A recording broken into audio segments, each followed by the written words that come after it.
It's hard to be a woman,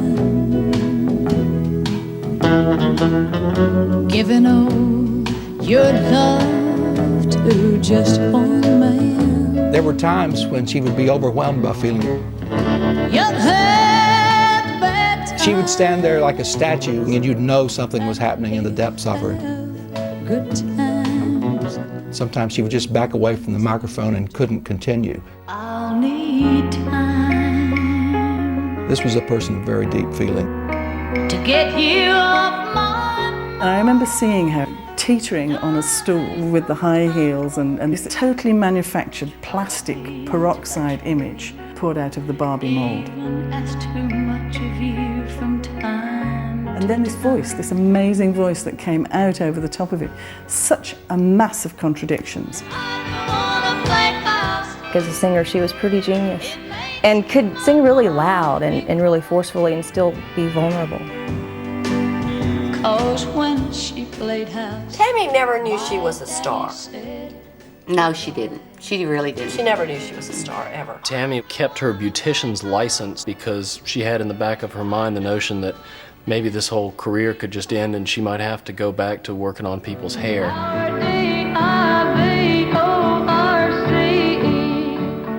She had the beauty, the talent. She sang like a bird. You know, there's nobody greater. I just felt kind of sorry for her. Well, you've been married 5 times. I mean, that's extraordinary. I'm a firm believer in marriage, whether it You obviously are. I wanted her to find happiness. If it meant her being married 10 times, then that was fine. Stand By Your Man was a reflection of Tammy's background. Most everybody's background in that period. Maybe that was why it caused such a controversy, because women were rebelling against that attitude. It was such a powerful song. But it was saying everything that I wanted to smack her in the teeth for. She is not the victim. She is singing this as total heroine. And it's that contradiction, that makes that record one of the best records ever made. keep giving all the love you can. She literally walked through hell to become Tammy Wynette.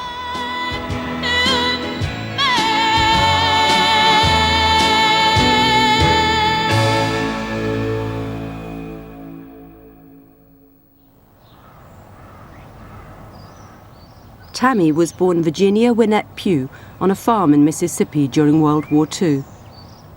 Her grandfather owned a lot of farmland. She was a lot better off than some of her friends and people down there, but I'm sure it was very difficult. In the 40s and 50s, that was a tough time. There's a lot of land here. I don't know how many acres, but there's a lot of land here. And it was all in cotton and corn. She wasn't too proud of it sometimes, but she did pick. Her father died of a brain tumor when she was 9 months old. He was 26. Tammy's father was a real musician, and he never had a music lesson in his life. That was all natural. But this was the living room. Tammy bought them 2 chandeliers. I wouldn't have thought about them being there now. Kind of shocked me. But that's been a long time, hasn't it? It makes me want to get in there, but I'm sure this door... Oh, come in.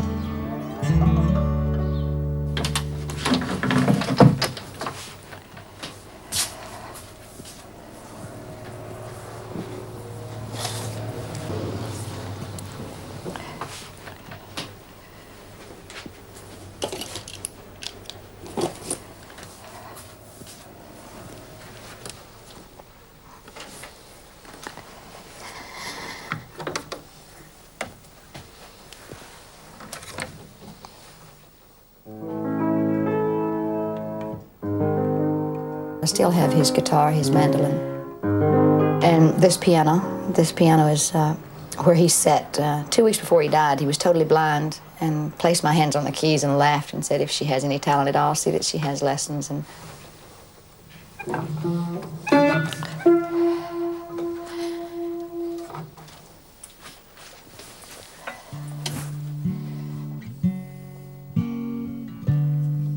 father's death had a major role on her as an adult. I believe that that's why she, you know, went from the men to men that she did. I don't think she ever found the happiness that she wanted. She was always looking for that support that she probably, you know, would have gotten from her father, but never had the opportunity.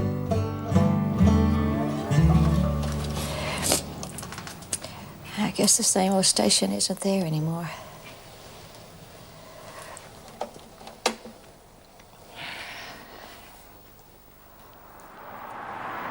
After her father's death, her mother, Mildred, went off to Memphis to work in a munitions factory. Wynette stayed on the farm with her grandparents. As her father had wished, her mother paid for piano lessons. The man that taught the lesson said, Hazel, Mildred's wasting her money. And I said, why? And he said, because I can give her a song and play it one time. And he said, she can play it for me before she leaves me. She was just a musician, like her daddy.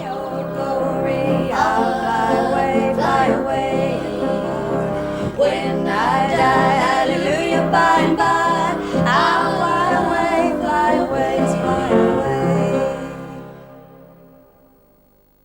Wynette used to sing in church. The Baptist preacher had a radio show, and she got to sing on it. To a land where joy shall never end, I'll fly away. By the time she was a teenager, her mother had moved back to the farm.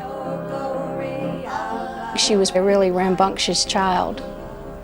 I think my grandmother had her hands full. My grandmother was a very, very tough woman. As we were growing up, we were petrified of her because she was so, you know, she could be very, you know, strong. I think it was very difficult because they were two strong-willed women. So I think they kind of butted heads. They really clashed when she got together with Upal Bird. They got into a big fight about her dating Upal, who was an older man. He'd been in the army, so that made him seem dangerous. Mom got married to get away from my grandmother.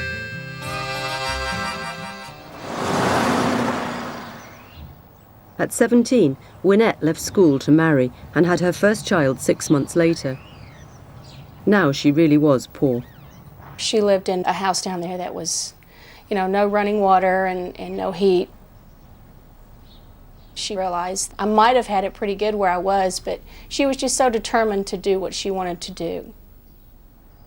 In 1962, she had her second daughter, Jackie.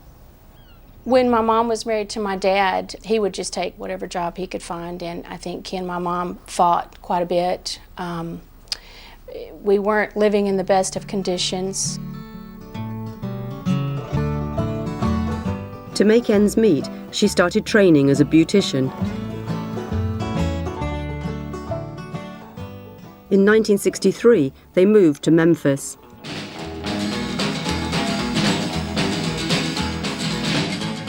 They rented an apartment in a seedy part of town.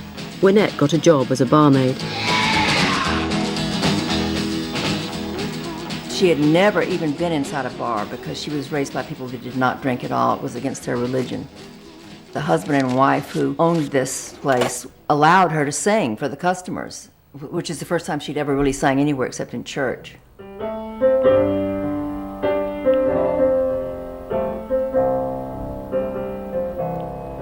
When the sky turns to silver just before dark, and the night comes to haunt me again, when gone is the memory of a satisfied mind, sing me a lonesome song. For the first time, she thought she might make it as a singer. Her marriage was dead, but she was pregnant again. She threatened to divorce. It was all too much for her. She thought she saw a dead man in the attic. She grabbed the children and drove round randomly for hours. She had a breakdown, was hospitalised and given 12 rounds of shock treatment. But she still insisted she wanted a divorce. She said, "I've left you." And I said, "Oh, honey, you've not done that, expecting that baby." "Yes, I have, and don't you try to talk me out of it." And I said, "Have you got any money?" She said, "I don't have any money." I gave her $5, and I begged her to let me come get her mother, and she wouldn't do it. She said she'll stop me.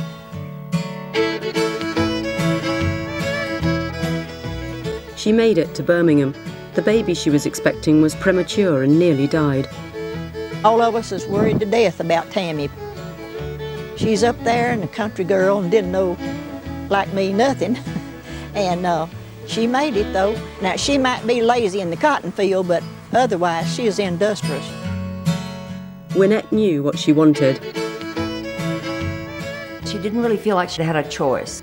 It's sort of like a calling or God-given drive to fulfill your talent. And Tammy was an exceptionally talented woman.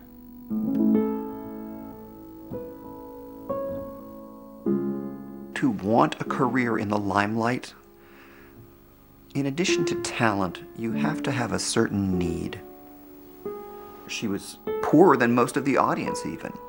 And that need, that want, that yearning to be somebody is something that you have to have burning inside of you to make it.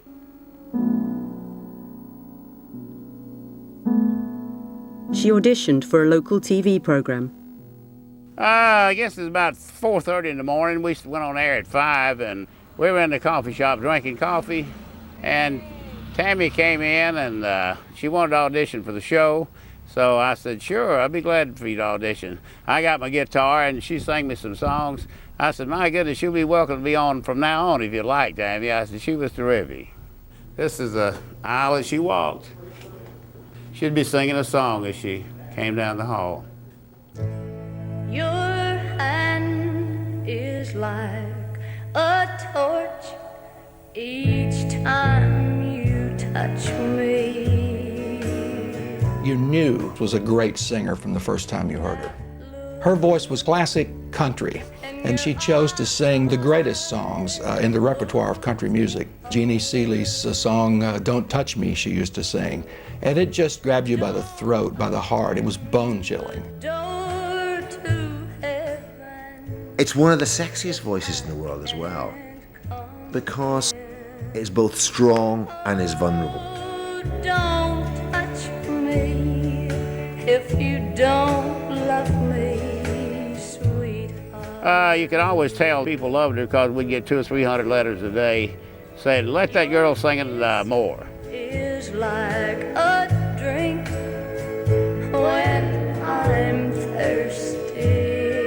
7 o'clock, she would go to work at the beauty shop. "I gotta get going," she'd say. For you, with all my heart. She was living in a little house near the steel industry, that something so beautiful and wonderful could emerge from that house every day and come out and show itself to the world was overwhelming. The song that she wrote, "Matrimony," it was so heartfelt. You can't tell me how it feels to sit alone most all your life. You can't tell me how it feels to be a lost and lonely wife. That line, "Tell me how it feels to be a lost and lonely wife," she had to stop recording and come back and do it again. She couldn't go on. I don't think she'd ever said these words aloud. It was like they were tearing her apart. You can't tell me how it feels to sit alone most all your life. You can't tell me how it feels to be a lost and lonely wife. You can't tell me how it makes you feel to know you've done your best. That after all the grades are in, you find you failed the test. Guess you've heard that old saying, better once than not at all. And that everyone should choose his destiny. If you're thing called matrimony. Oh, I hope you'll have much better luck than me. She certainly made marriage and love sound like a battlefield.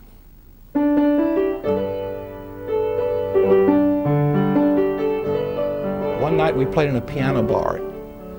People sit around the piano and she sat on a stool beside me, and the drunks wanted her to lead them in singing "We All Live in a Yellow Submarine," which she hated.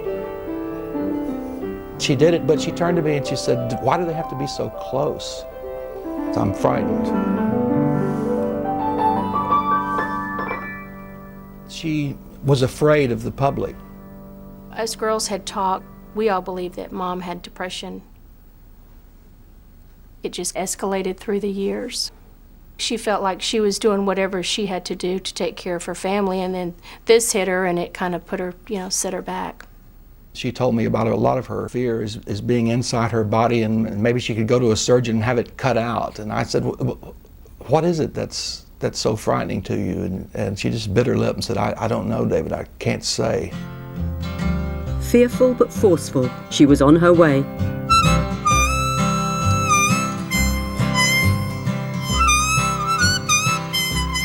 On days off from the salon, she'd drive up to Nashville. She'd trek round the record labels looking for a deal. I remember going around to the record companies. I remember her being so disappointed. She'd say, I hear what's on the radio and I can do better than that. And she believed that if the right people heard her, they would instantly want to record her. Rejections came thick and fast. And in those days, if a producer had one girl singer, he didn't want two. They were the opening act on the men's shows still. Just because you had a good voice, or just because you can write, that didn't mean that Nashville had open arms for you if you were a woman. For a woman back then, it was more difficult than it was for a man. She had never done anything like that before, so she was kind of raw. 7 major labels turned her down. Nashville's a tough town. You have to be a little bit of a Scarlett O'Hara to survive in the southern hemisphere, because there still is that southern mentality about women.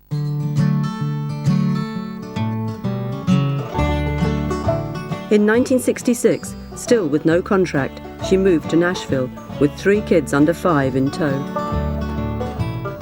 She was 23. She met an aspiring singer-songwriter called Don Chappell. Before long, she would marry him. They would come over to the Biltmore Hotel to pitch songs. And Tammy, bless her heart, she was just like a little wallflower, She was just kind of homely looking and real shy. First time I heard her sing, I said, there's a star. If somebody, would get with her and work. And a person did. Somebody said that she should go and see Billy Sherrill. She knocked on the door and this voice said, "Come on in." She said, well, she wanted him to hear her voice. You can't tell me how it feels to sit alone most all your life. You can't tell me how... When it was over, he said, "That's a pretty good song, but that's not what I'm looking for. If you can find me the right kind of song, I'll record you." 2 weeks later, she called him. He said, "Come on in, I think I've just found something." Just follow the stairway to this lonely world of mine. You'll find me waiting here in apartment number 9. My first memory of Tammy was on an early morning TV show here in Nashville, and she had just left beauty school, and I was a cosmetologist as well, so we had that in common. She had this fake ponytail like Dolly had, and I thought, ooh, that's a pretty woman.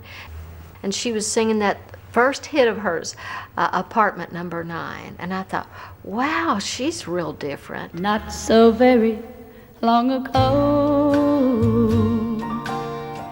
you walked away from me,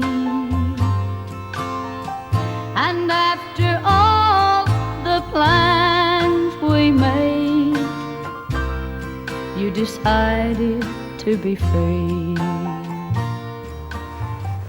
She just looked so serious and like she understood every word of that song. Loneliness surrounds me without your arms around me. I'd turn on the radio. When they first started playing her, boy, her voice stood out. It was different. She didn't sound like all the other girls. No, the sun will never shine in apartment number 9. I love to sing Apartment Number 9. I think that's my favorite Tammy tune. The lyrics of the song are so stark, you know. From the beginning of it, it's just follow the stairway, and it's like, okay, I'm there. You know, I'm totally there. When the record was over, they said it was by somebody named Tammy Wynette. And right then I said to myself, I know what's happened. She's gone up to Nashville and she said, my name's Wynette Bird. And they said, well, Wynette, that's not a first name, is it? That's a last name. They had all these Tammy movies that were out then, and so they named her Tammy. And then, well, you're Tammy, so you've got to have your hair pulled back and a cute little bow on it. And in the space of just a few months, Wynette Bird had become Tammy Wynette. Billy Sherrill said his first impression was of a pale, skinny little blonde girl who looked like she was at her rope's end. He took her looks, voice and concerns and shaped them into marketable hits. But I suspect that Wynette sometimes wondered who this Tammy Wynette person was. The Stoneman's special guest, Miss Tammy Wynette, and a tune entitled Your Good Girl's Gonna Go Bad. If you like 'em painted up, powdered up, then you ought to be glad, 'cause your good girls are gonna go bad. In '67, Tammy topped the country charts. I'll even learn to like the taste of whiskey. In fact, you'll hardly recognize your wife. This was standard honky-tonk country fare. Dress up fancy for my journey to the wilder side of life. Billy Sherrill was still an author in search of a character. Tammy, you've been in Nashville here just a few short months, and you already have a couple of hit records to your credit. What makes you want to be an entertainer more than any other one particular thing? I think the travels, Bob, is the main thing. I love it. I love the shows and meeting the different entertainers and doing a lot of work with them. But you do love to get out on the road and see Yes, part of I the love country. I love And it. being an entertainer, you do see a lot of it, don't you? Sure do. I know some weeks you probably in four or five different states in 1 week. Yes, since September I've been in 33 states. Mm-hmm. What you gonna I sing for? certainly missed her, and I'm sure my sisters did too. Who doesn't want their mom around? Because we didn't have a dad. It was hard, but just like my friends' parents had jobs, this was my mom's job, and it took her away from us. Let's do Don't Come Home a Drinking with Loving on Your Mind. That's good advice, ain't it? She now met the country superstar who'd been her hero back in the cotton fields. Race is on. Georgie boy. I feel tears welling up cold and deep inside like my heart's gonna be break. And the stab of loneliness sharp and painful that I may never shake. You might say that I was taking it hard when she wrote me off with the call. But don't you Tammy had a hit record out at the time, a duet with the late David Houston called My Elusive Dreams.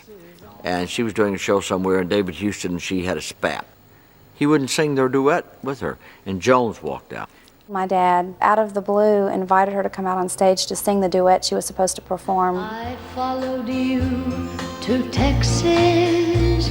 I followed you to Utah. She idolized him as a singer, and he symbolized the kind of star that she wanted to be. Afterwards, she thanked him, and he talked to her and wanted to do some more singing with her. And after a while, they started doing a lot more singing and recording together. Step by step, we walk the road together.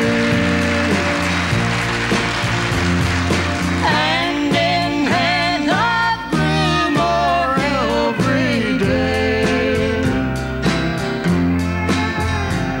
When trouble came, we held on to each other. she had a lot of feeling, a lot of heart, and a lot of soul. That was the kind of stuff I thrived on. And once we started singing together, you know, it was just magic. In 1967, Tammy had 4 #1 country hits. She was part of a long tradition. Country music is the music of the common man. It was very similar to the blues in America, only it was the white man's version of singing about their troubles, and that's what country music was. Bye, honey.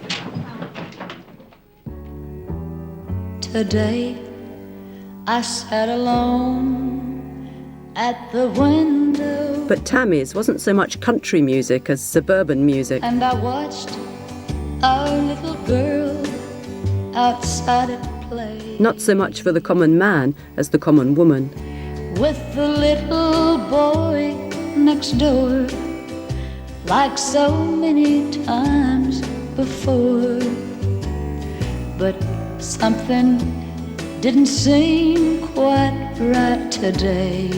She and Billy Sherrill had found her distinctive voice. So I went outside to see what they were doing. When Tammy Wynette sings about her daughter, I don't want to play house, it made my mummy cry. Well, you could listen to that and think that's just so gross. Why are you pulling our heartstrings like that? But that happened to Tammy Wynette. She probably heard her child saying, I don't want to be like you. I don't want to play house. I know it can't be fun.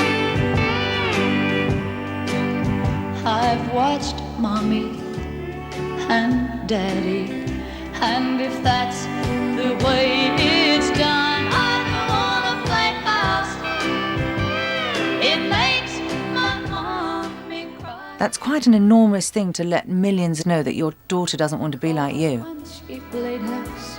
My daddy said goodbye.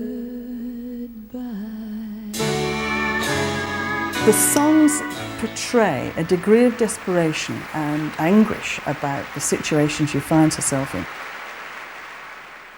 There was an acceptance of woman's lot and an acceptance of the pain that went with it. It's a complete denial of any alternative.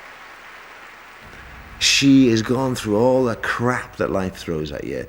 You know, having the kids when you're too young, having bad men that you've fallen in love with for all the wrong reasons. She's gone to hell and back with men. The best single record of the year, the big hit record of our next guest, Divorce by Tammy Wynette. There's certain people, for me, go way beyond what you would call entertainment. I can't listen to it at times. I have to turn it off and go listen to something else because it goes way, way beyond. It was so dark and it was so moving. Our little boy is 4 years old and quite a little man. So we spell out the words we don't want him to understand, like T-O-Y or maybe S-U-R-P-R-I-S-E.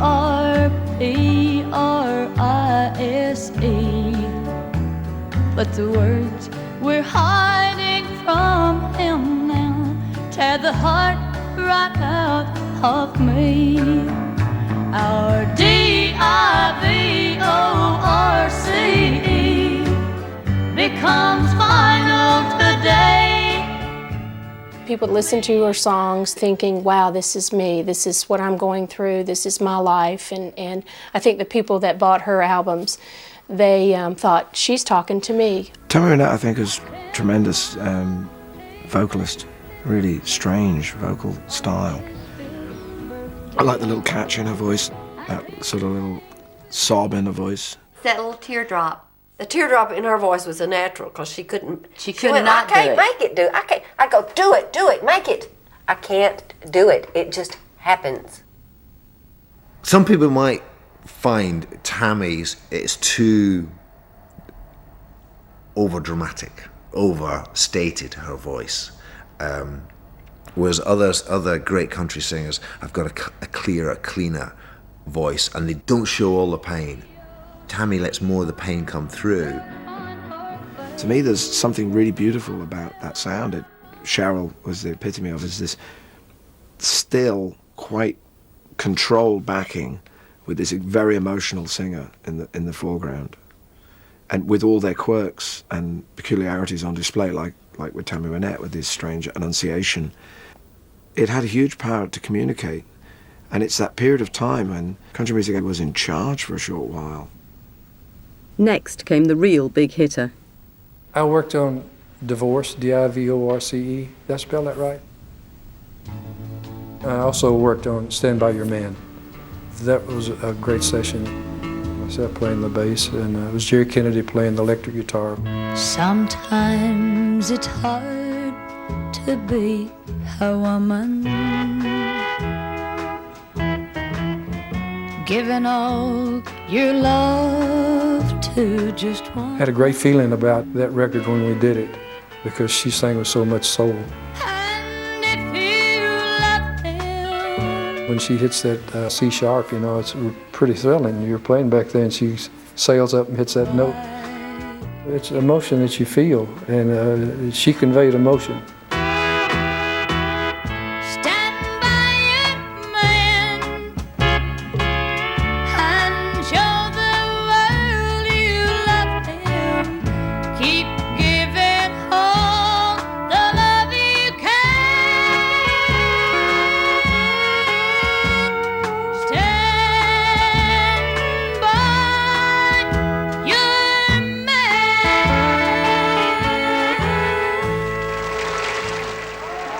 But it was 1968, and feminists weren't concerned about her high C sharp. Tammy became the centre of a controversy. People gave her a really hard time. They assumed that by saying "Stand By Your Man," that she was saying that you should, you know, take whatever you have to take and stick with a man no matter what. And you know, anybody who knows my mom, you know, knows that she didn't mean that. At the time, I mean, I did see it as very much a counter-revolutionary thing, as straight anti-feminist propaganda. This defence of the male perspective as we saw it on women. And it seemed such an act of betrayal. Hearing "Stand By Your Man" and people singing it as you went down the street was almost more than one could bear at that time.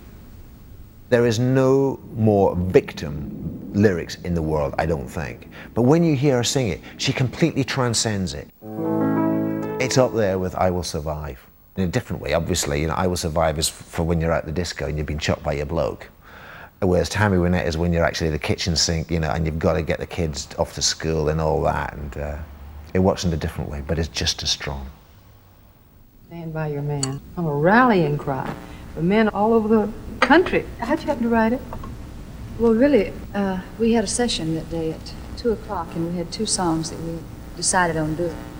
And Billy Sherrill, my producer, had the first 2 lines of the song written. So we went downstairs and we did the first 2 songs, and he gave the musicians a 15-minute break. We went back upstairs and we finished the song and came back downstairs and recorded it. Stand By Your Man? Yeah. In that length of time? No more than 20 minutes. How does that make you feel, songwriter? Takes me that long to tie my shoes. Do you understand?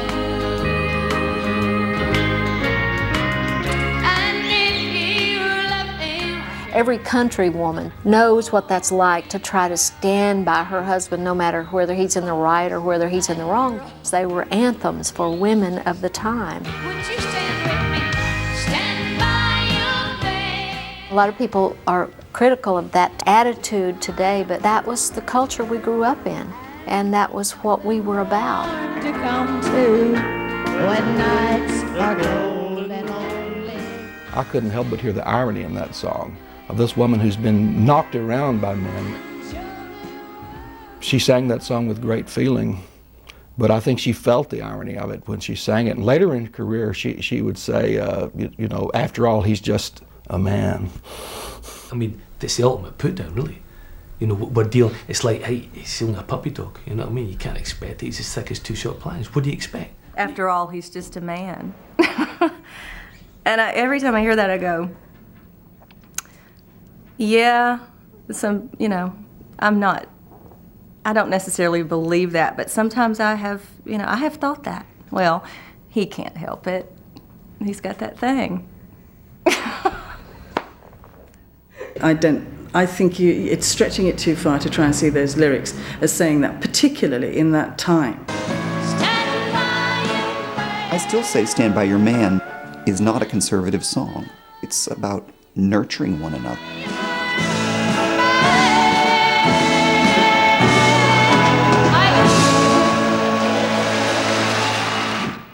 There were doormat songs, there's no question about it. She had one song called Don't Liberate Me, Love Me.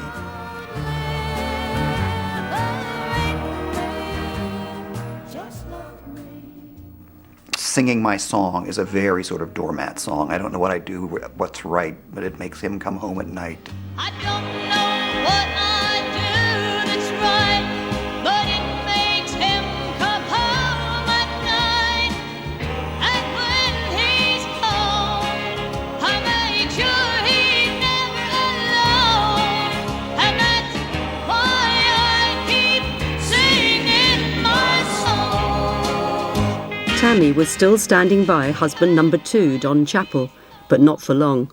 They invited my dad over to eat dinner one night, and while eating there, Don was very angry and violent towards my mother and was cussing at her and saying horrible things to her, and it made my dad angry, and he stood up from the dinner table and knocked the dinner table over onto Don and said that he wasn't going to speak to her like that, and that he was in love with her, and he said, I think that she's in love with me too, isn't that right? And she said, yes, I am, and so they got up and left. You told me you had a surprise for us. What, Yeah, you doll, want to surprise us now? Yeah, if you don't mind. She's a brand new wife of mine. Oh, I know who you're talking about. I didn't forget it. You're talking about the little lady that the CMA voted the #1 girl singer of the year. You're talking about Tammy Wynette. Right. Is she here? She's here. Put her to work. Here we go. All right. Well, I'm gonna get on the old turnpike and I'm gonna ride. I'm gonna leave this town till you decide which one you want the most, them opera stars or me. Milwaukee, here I come from Nashville, Tennessee. Now they really were the first couple of country. For her meeting George Jones, it was just the best and the worst thing in her life. They really struggled to make it work. We're gonna hold on. But I do know that she was crazy about him. I mean, she just adored him, and he did her.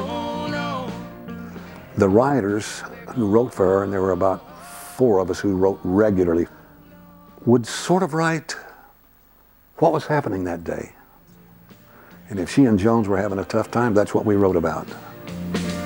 Life can be rough, sometimes it's kind. Well, he had his alcohol problem and drug addiction. And then I think during that time, in the early 70s, that was when Mom was just beginning to start her drug addiction. George and Tammy had one child together, Georgette. Mom's medical problems started after she had a hysterectomy when Georgette was born. She was given medication. She felt like I have a prescription for it, so it's okay. Because they had had Georgette, she was so determined to see that work. I don't think there was ever any way that it could because of the issues that they both had.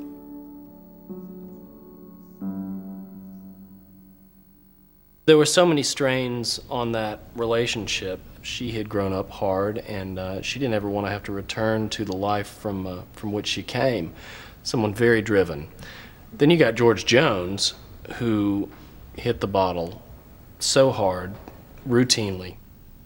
He couldn't be contained, he couldn't be controlled. He was an absolute wild man.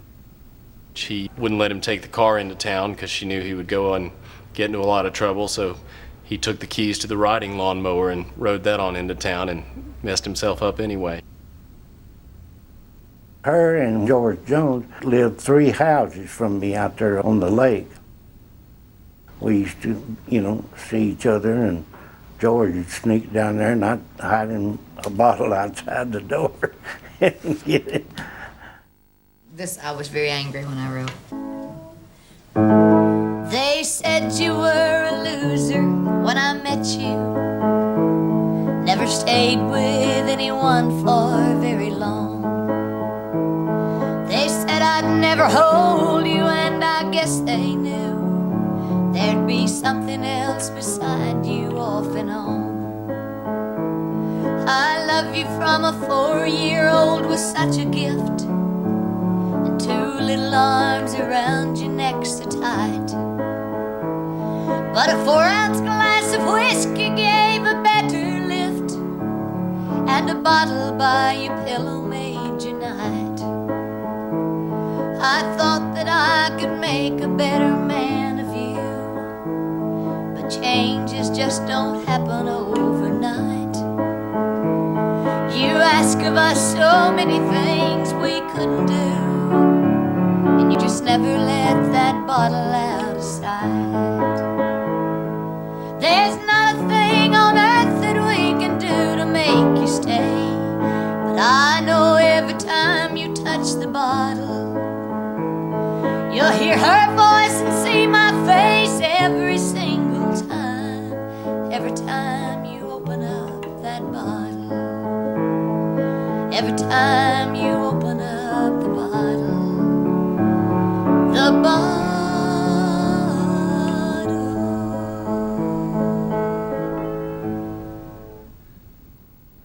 I don't think he ever wanted us to see that side of him, and I know Mom sheltered us from it, but there were occasions when we did. He was very volatile, and she would not back down. So she would, you know, take it, and she would give him his money's worth too, so it was very violent. And if you think you got it made, and his love will never fade, you better listen. Yet Tammy was still giving advice to other women about how to hang on to their husbands. She's out there too,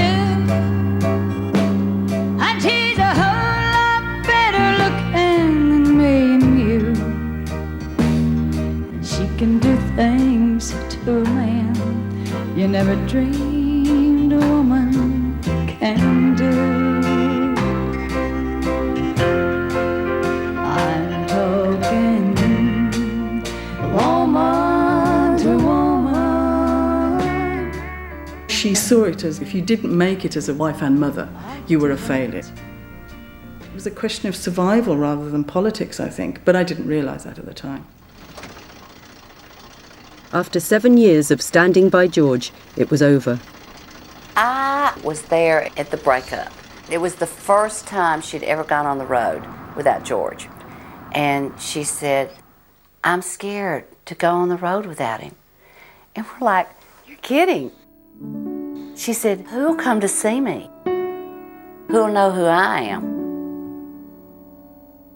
Soon after the breakup, she nearly died from a drug overdose. She said she didn't mean to kill herself, just to sleep.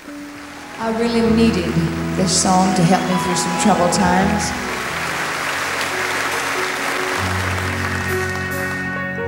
Now and then, Lord, you know I'm gonna need a friend till I get used to losing you. Let me keep on using you till I can make it on my own. This song Tammy co-wrote with Billy Sherrill and the other George, the George in Waiting. For a long time, I had been in love with Tammy. But I was so afraid it would destroy our friendship. Till then I'll lean on you. That's all I mean to do till I can make it on my own. Surely someday I'll look up and see the morning sun without another lonely night behind me. She started dating Burt Reynolds, then the biggest film star in the USA. And I'm here with a very special lady who is so shy that I may do the entire interview myself. Well, she hasn't had a hit in over 6 minutes. What is the last big hit that you've had? Let's Get Together. Let's Get Together was her last big hit. And and how much did it, I mean, how many did it sell? I don't know. Doesn't know. Well, you don't have to be quick to be a country star. You just have to be... I remember him coming in and thinking, wow, this is a real star. I guess I never associated Mom with being a celebrity, and Bert was a real celebrity. What are you going to sing? A song, if I might say, that was written especially for you, that you know. It's a song called You and Me. She was happy, she was doing things she wanted to do, and she seemed to just come alive. We're going to hear You and Me. I can feel his heart, it's beating softly.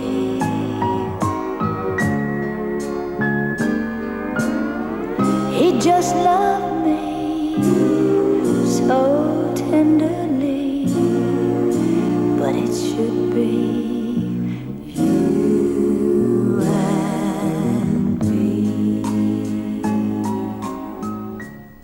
They didn't get married, I think. Not that Mom didn't want to. She probably would have loved to. It wasn't to be. She married a local businessman instead. I think it was something she knew wasn't going to work out and married him anyway. And then, you know, realized that that was a mistake pretty soon afterward. Kids say the darndest things. They split up after 44 days. I think I was 7 years old when that happened. It was difficult. That was the thing that she was most embarrassed about in her life, was the number of times she had been married. Because her belief was, you get married one time, and you stay married, and you die married to the same person. So she did it again. She married him, and this time it was to be until death. The songwriter became her husband and manager. Tammy and I had a long relationship, a wonderful relationship. We were married 20 years. And for the most part, the majority were great years. The quest was over.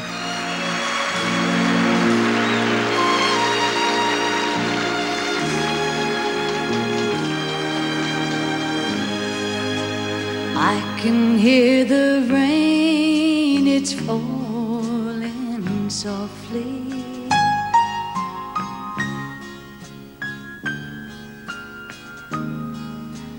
As I watch him lying next to me. Just 2 years before, she'd told Burt Reynolds this song was written for him. Her final marriage would split her family and friends. She thought that it was going to turn out to be something totally different than what it did. But by then, she felt, I can't divorce again because of my fans. They're going to look at me this way. It just wasn't going to happen. It should be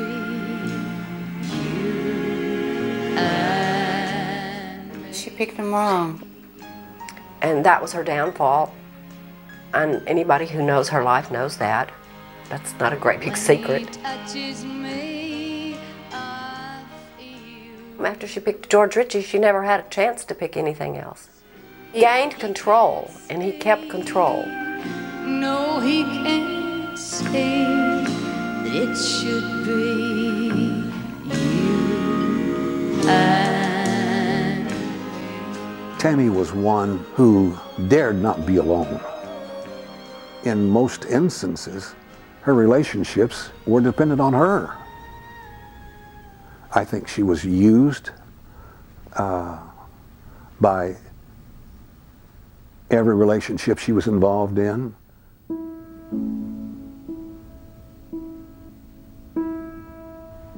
She knew nothing but work and music. The cotton fields and music. She didn't know about the world.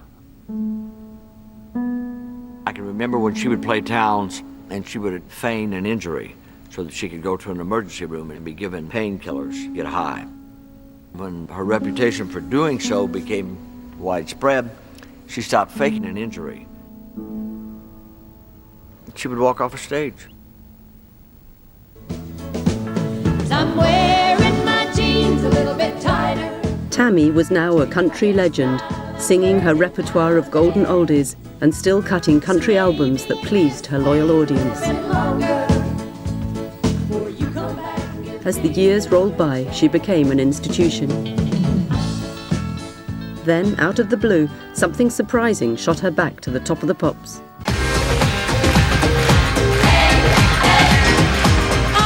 For Tammy, it was like 1968 all over again.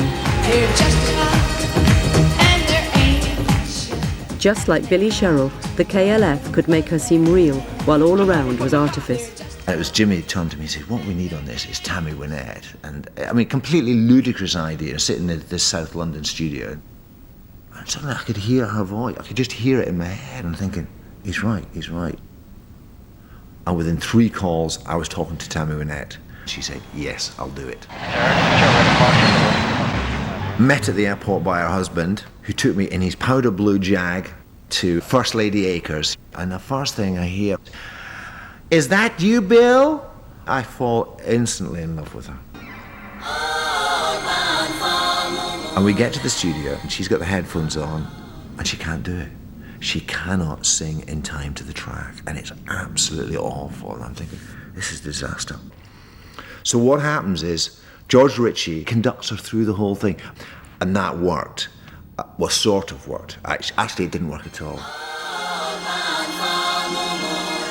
But when I got back to Britain, and I just said, look, I'm sorry, I've completely failed. The whole thing was a disaster. But the engineer we worked with had got this new gear in, and within a couple of hours, it was sounding fantastic. They called me up in Tennessee.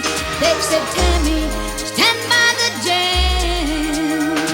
But if you don't like what they're going to do, you better not stop them, 'cause they're coming through. Bring the beat back.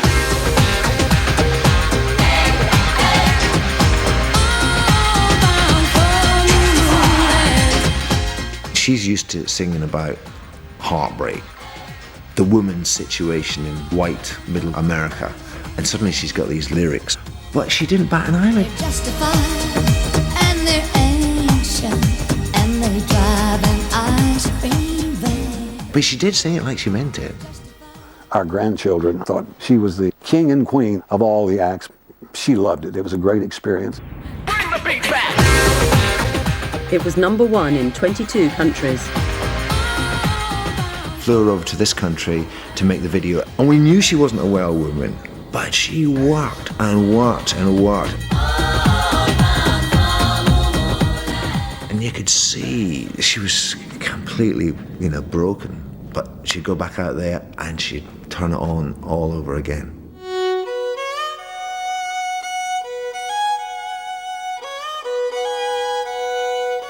By 1991, Tammy had had 17 major operations on her stomach. She was still touring non-stop.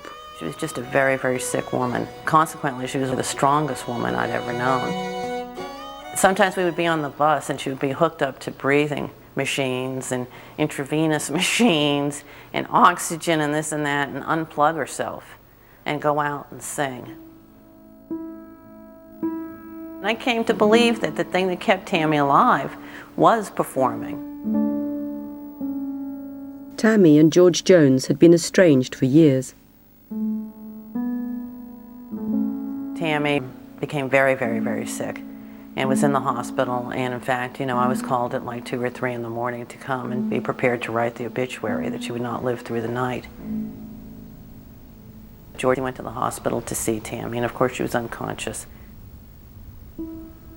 But when Tammy did wake up from the coma, she said that she dreamed that she saw George there. He said, I want you to get better. He said, I want to make another record with you. And it was the most nerve-wracking thing that you can imagine. Golden ring, with one tiny little stone, cast the sun, waiting there for someone to take it home by itself. It's just a gold-tack thing. Only love can make a golden wedding ring. It was just an unbelievably emotional thing. The last tour to England, I remember calling everybody in the family, all the daughters, Richie, her husband, and begging and crying for them not to let Tammy go on the tour. I was convinced that she would come back in a coffin. My husband and I were flying over to England, and I got on the plane and I was walking through first class with my cases, and I looked over and I saw this woman, this very, very fragile little old woman. And then I went, oh my God, I realized that was Tammy. We brought her in for a show the BBC did in Birmingham, and they had to literally carry her on stage.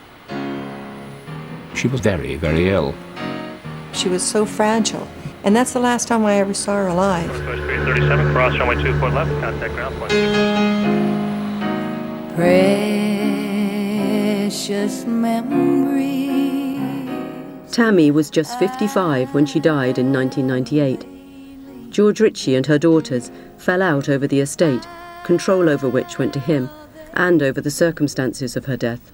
We asked for the body to be exhumed because we had hired a private detective and gotten some information on some medication.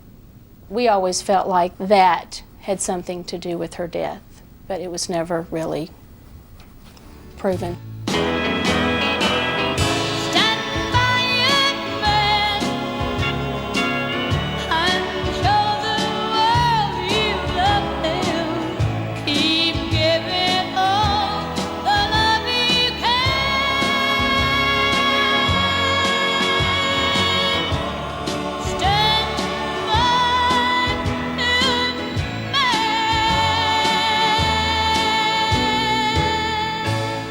Tammy was of the generation where she was strong, she was powerful, she could run her own career, but she always seemed to be getting involved with men and letting them run things for her. And I think to some degree that was her downfall. Maybe she was telling herself there is someone out there that's perfect and right for her. Even though, she wasn't having the greatest time trying to find that person, she didn't want to give up. I don't think things turned out maybe quite exactly how she had planned. But I do think that she did finally find some peace. She really paved the way for women writers. And, she had such a great sense of style and carried herself so well that, I always have sort of looked to her for, guidance in a way for how to be a real live country star. For her, country music was about being real. You have to do a lot of things to get a chance to be real in country music. You have to change your name and let people give you a different hairstyle and create this phony image that you have to carry around on your shoulders like a boulder the rest of your life just for the chance to be real. It's a mystery to me. When the sky turns to silver just before dark, and the night comes to haunt me again, when gone is the memory of a satisfied mind.